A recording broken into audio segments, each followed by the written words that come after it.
আসসালামু আলাইকুম রহমতুল্লাহি ওবরাকাতুহ। সম্মানিত আমার অডিয়েন্স ভাইরা, আপনাদের প্রত্যেকের প্রতি সালাম এবং বিনম্র শ্রদ্ধা। আপনারা প্রত্যেকে আল্লাহকে ভয় করুন, 5 ওয়াক্ত নামাজ আদায় করুন, নবী পাক সাল্লাল্লাহু আলাইহি ইসলামের সুন্নতের আমল করুন এবং বিশেষ করে দুনিয়ার সকল গুনাহ থেকে আমরা যেন বাঁচতে পারি, সেই জন্য আল্লাহর কাছে গুনাহ করার পরও তওবা করে আল্লাহর দিকে ফিরে আসুন।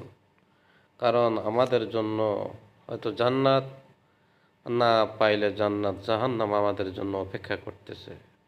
সেজন্য দুনিয়ার সমস্ত লোভনীয় বস্তু থেকে নিজেকে হেফাজত করুন।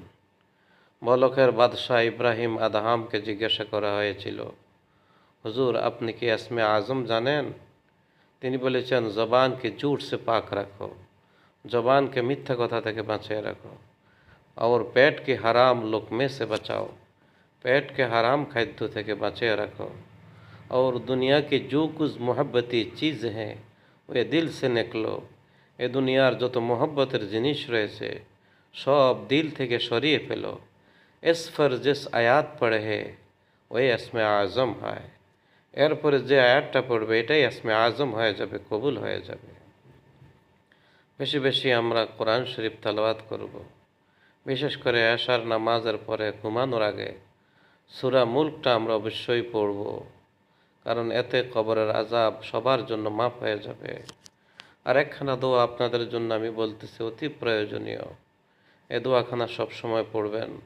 আল্লাহুম্মা ইয়া নূরু তানাওয়ারতা বিন নূর والنور في نورك يا نور اللهم بارك علينا وارفع عنا بلائنا يا رؤوف لبيك وارحم لبيك وعظم لبيك وأكرم لبيك إن الله يبعث من في القبور اللهم ارزقنا خير الدين مع القرب والإخلاص والاستقامة بلطفك وصلى الله تعالى على خير خلقه محمد وآله وصحبه أجمعين। এ দোয়া যারা পড়ে জিবরাইল আলাইহিস সালাম বলেন, আমি তার ইন্তেকালের পরে তার রূহের হেফাজত করি, এবং এই দোয়া পাঠকারী 40 ঘর পর্যন্ত সকল বিপদ থেকে আল্লাহ হেফাজত রাখেন। এই দুইটি অত্যন্ত গুরুত্বপূর্ণ। বেশি বেশি হাসবুনাল্লাহু ওয়া নি'মাল ওয়াকিল পড়ুন।